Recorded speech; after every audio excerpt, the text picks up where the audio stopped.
Which running back am I excited about for the 2023 fantasy football season? We're going to talk about that in today's video. Just a quick PSA. If you could please like this video and subscribe to the channel, that would be fantastic. We're back with another research style video. I really enjoy doing these type of videos. I've put out several now. One about looking into Jonathan Taylor, one looking about the Colts and the receivers with Anthony Richardson this year, looking at running back age, tight end. So we're going to continue to put these out basically up until the season starts. Again, really enjoy these. I think they're maybe a little different from what you find in out there in the fantasy world. I know there's a lot of rankings and projections and all this stuff, which are fun and fun to do. But I like doing something a little bit different with these kind of research type videos. So today we're going to talk about a running back that I really, really like, and that is the one and only Nicholas Chubb from your Cleveland Browns. I'm super, super high on Nick Chubb this year, and I think a lot of people are. This isn't some kind of sleeper pick or something like that. This is just a guy that has been one of the better pure running backs in the NFL the last 4 years or so.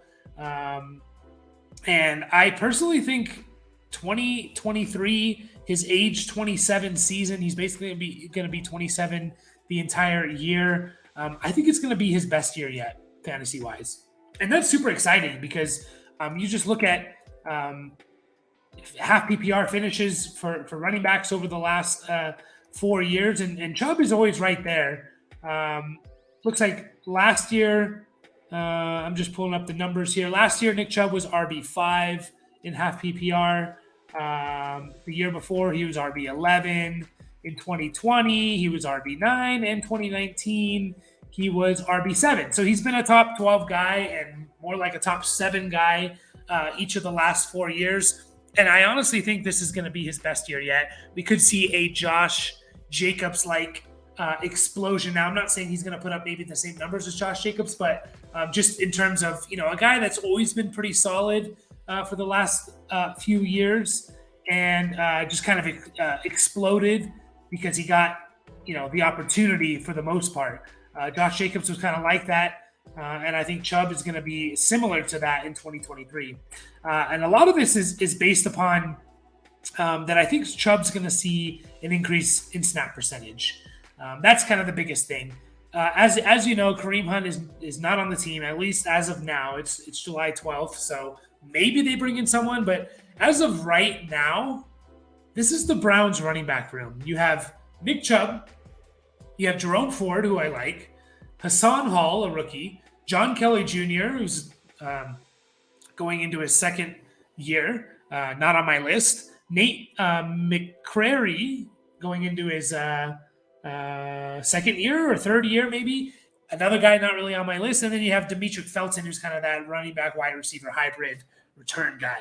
So that's it. That's all you have. Not a lot of names. Kareem Hunt's gone. Dearness Johnson's gone. This, to me, is the Browns are kind of what they're pointing to, and what they're saying is this is Nick Chubb's room. This is Nick Chubb's backfield, and maybe one of those guys like a Jerome Ford will come in and spell him. But I really, really I'm banking on Nick Chubb getting to that 65% snap count threshold.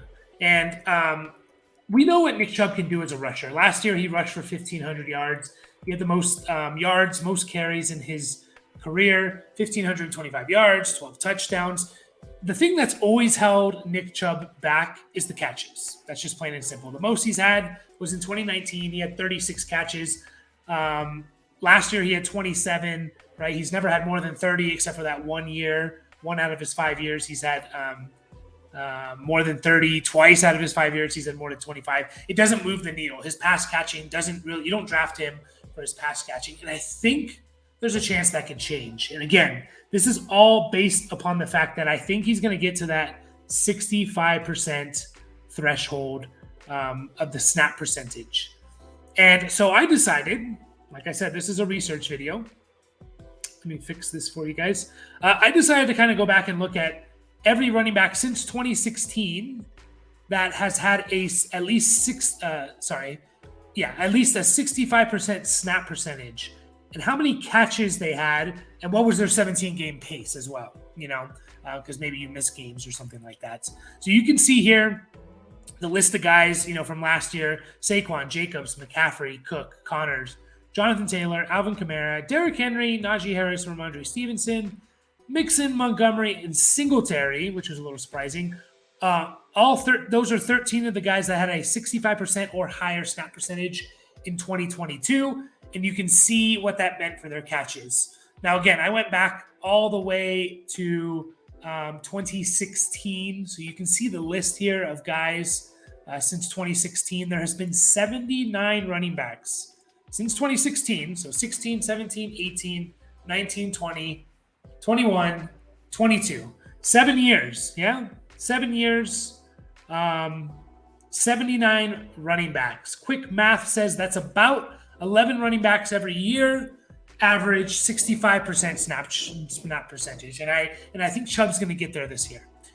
And basically what that meant, I wanted to see what that meant for catches, because I'm under the theory of if you're playing 65, 70% or more of the snaps, you're going to kind of fall into 35, 40 catches just because of the dump offs, right? There's going to be dump offs. There's going to be that halfback that leaks out and runs the 1R route, and you just dump it off to him because everyone else is covered and because pressure is coming. To me, it's just you're going to fall into it. And the numbers kind of back this up. If you look here, the guys in yellow that I highlighted, these are the guys that had a 65% snap share that failed to have a 17-game pace of 40 catches or more. You have Dalvin Cook, Derrick Henry last year, David Montgomery, those three last year, Derrick Henry in 2021, Derrick Henry in 2020, Todd Gurley and Nick Chubb actually in 2019 was the only season that he's had a 65% snap share. Lamar Miller in 2018, Lamar Miller in 2017, Zeke Elliott, Jordan Howard, CJ Anderson, and Jay Ajayi in 2016. Now, if you look at, so again, only 13 of 79 running backs failed to reach 40 catches per 17 games, a 40 catch pace per 17 games since 2016. That comes out to about 16%. So about 85% of the running backs that get a 65% snap share are basically going to get 40 catches or more. You see the pace here. The average is actually 60 catch. So the average of running backs who have 65% snap share or more, their average pace is 60 catches in a 17-game season. Now, some of those are inflated. You got McCaffrey, Kamara, big years, but also you got some smaller years in here too to kind of balance it out. And so I went back and looked at the guys who did fail to reach a 40 catch pace. And basically the common denominator is the teams didn't pass a lot. You look here, you got 30th in pass attempts, Derrick Henry last year. David Montgomery, they were last year, 32nd. Derrick Henry in 2021, the Titans were 25th. Derrick Henry in 2020, the Titans were 30th in pass attempts. 19th for Chubb and the Browns in 2019. 30th for Lamar Miller and the Texans in 2018, and 23rd for the Texans and Lamar Miller in 2017. You see the trend here. 30th, 22nd in pass attempts, 17th in pass attempts, so just below middle of the pack, 31st in pass attempts. Really, there was only two guys. There was Todd Gurley in 2019. The Rams were third in pass attempts, and Todd Gurley somehow managed only a 35-catch, 17-game pace. And you had Dalvin Cook last year, who the Vikings, they were third in pass attempts, and he had 39 catches last year in 17 games. So those are the only two exceptions where the team was actually in the top half. Both of these guys were third in pass attempts. Everyone else was basically near the bottom, like 7, 30th to 25th to 30th, a couple of like 19 and 17, but most of them were in the bottom third of pass attempts. So if we think about the Browns this year, I think it's crazy to say, yeah, the Browns are going to be bottom third in pass attempts. I think it's just crazy to say that. There's no way that they handed Deshaun Watson the type of money that they gave him, $200 million or something, only for him to be pass the ball, for them to be in the bottom third of pass attempts. They're going to throw the ball to Deshaun Watson. They are going to throw the ball. Now, I think a lot of you, when you hear that, you say, well, doesn't that hurt Nick Chubb and his rush attempts? And yeah, maybe Nick Chubb getting over 300 carries like he did last year, maybe slightly unrealistic. But even if the Browns are in the top 5 in pass attempts, I went back the last 3 years and looked at the top 5 teams in pass attempts, and I looked at how many rush attempts they had, and they basically averaged about 400. Those top 5 passing attempt teams, they averaged about 416 rush attempts on the season. Okay, so it's not like they just didn't run the ball at all. They were still running the ball over 400 times on average for most teams. A couple teams fell below that 400. Actually, one team each year fell below the 400 rush attempts. But on average, they were rushing the ball 415 times a game. So if you just do the math, right, 415 times, you give 65% of those carries to Nick Chubb. That's 270 carries, right? Nick Chubb's career average in yards per attempt is 5.2 yards per attempt. The guy's a beast. He averaged 5 yards last year, 5.2 on his career.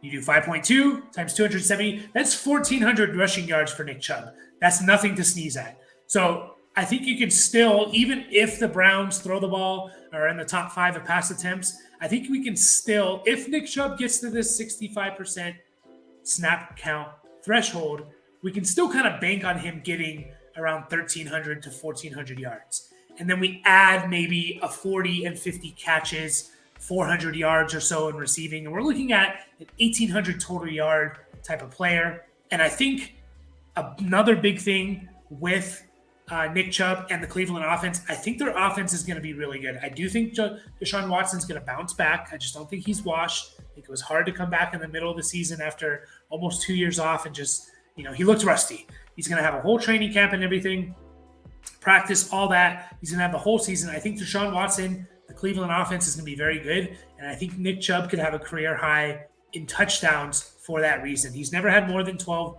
rushing touchdowns in a season. I think he can get to the 15 plus. So now we're talking about a guy that's getting 1,800 total yards, 15 touchdowns, and 40 to 50 catches. And we're looking at a fantasy stud, in my opinion. Just look at last year. Nick Chubb last year, he was 5th in total points, and I believe 5th in average or 6th in average. 5th in total points, and he was 6th in average. If you just give Nick Chubb 20 more catches in half PPR leagues, 20 more catches and 180 more yards, about 8 yards a catch, you're looking at 28 more points, right? That puts Nick Chubb as the RB5 and puts him as the RB5 in average, right? So, it doesn't move up too much, but, the RB4. RB4 in total points and RB4 in average. A top 4 running back. And only 20 more catches. We're not talking about giving him 40 more catches. We're talking about 20 more catches, which is literally slightly more than 1 a game. I think it's realistic to think that. Now, some of you might be thinking, well, are they going to give Nick Chubb 65%? And yeah, there's a chance that they don't, of course. Even when there were times when, in the past few years when Kareem Hunt was hurt, they still weren't giving Nick Chubb, the 65, 70% workload that you thought they would. But there was a stretch last year. Let me pull this up for you. There was a stretch last year of the last 5 or so games where they were almost giving Nick Chubb on average a 65% snap percentage share. You look here from week 14 to 18, 63%, 70%, 53%, 56%, and 75%. You average that out, it comes out to 63.5% of a snap share. So I don't think it's crazy to think that they could give Nick Chubb at least 65% of the snap share. Again, they didn't bring anyone in. Jerome Ford, he didn't show anything last year. He was like a kick returner, essentially. I think he's good, but, I just think there's a really good chance they give Nick Chubb 65, 70% of the snap share. He's going into a contract year, so Nick Chubb is motivated. But on the flip side, what's the Browns' motivation to like keeping him preserved or healthy? Just kind of, they could kind of take the approach, kind of like the Raiders last year with Josh Jacobs on a franchise tag, where they just said, we're going to give you like almost 400 touches because we don't plan on signing you long term. So we're just going to get the most out of you right now. What if the Browns kind of take this approach with Nick Chubb as well, saying this is their last year of their contract. You're a 27-year-old. You're going to be a 28-year-old running back next year. We're probably not going to want to re-sign you unless we can get a really good deal. Why don't we just get the most out of you and kind of run you into the ground, essentially? And unfortunately for Nick Chubb, it kind of sucks. For fantasy players, that's kind of what we want, a workhorse running back. So I'm super excited about Nick Chubb. I honestly believe he has like top 3 running back potential. I don't want to say he can be number 1 overall if everyone stays healthy, because it's hard to say he can be better than McCaffrey and Eckler. Maybe in half PPR, definitely in standard leagues he could, but in PPR leagues it's kind of hard to say he can be better than those guys. So the last thing I'm just going to share with you is just kind of where Nick Chubb's been getting drafted, and he's been basically, according to NFFC ADP, you can see he's kind of dipped a little bit, and then he's kind of gone on the rise a little bit. Basically, after the draft, he's kind of gone on a rise because the Browns didn't do anything. They didn't bring anyone in. Still haven't signed Kareem Hunt. So he's basically at the point where you can get him pick 19, so middle of round 2. But there's a chance you can get him even a little bit later.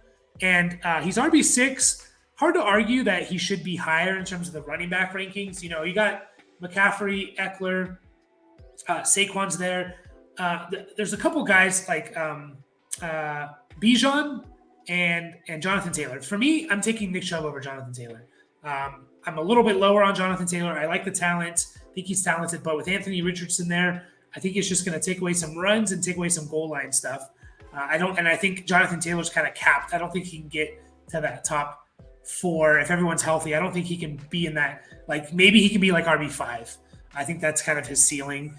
Nick Chubb, I can see being like RB3 this year. So I'm taking Nick Chubb over Jonathan Taylor. Bijan, I'm not going to argue if you want to take Bijan over Chubb. I really like Bijan, but there's a little bit of an unknown. I think Chubb's a little bit of a safer pick, but I do think Bijan's going to be absolutely amazing. So I'm not going to argue that at all. But if you just look at this, you can get Nick Chubb in the middle of round 2. So I'm just thinking about like in a 12-team league, what if you start like Tyreek Hill and Nick Chubb? Yeah, or Travis Kelce and Nick Chubb, or even like a Austin Eckler and Nick Chubb. You can get that combination, and I think that's just a smash play. I honestly believe Nick Chubb deserves to maybe sneak into the back end of the round 1, or at least at the round 1-2 turn, and he's just not going there. And I kind of hope it stays this way. I really do. I expect big things from Nick Chubb this year.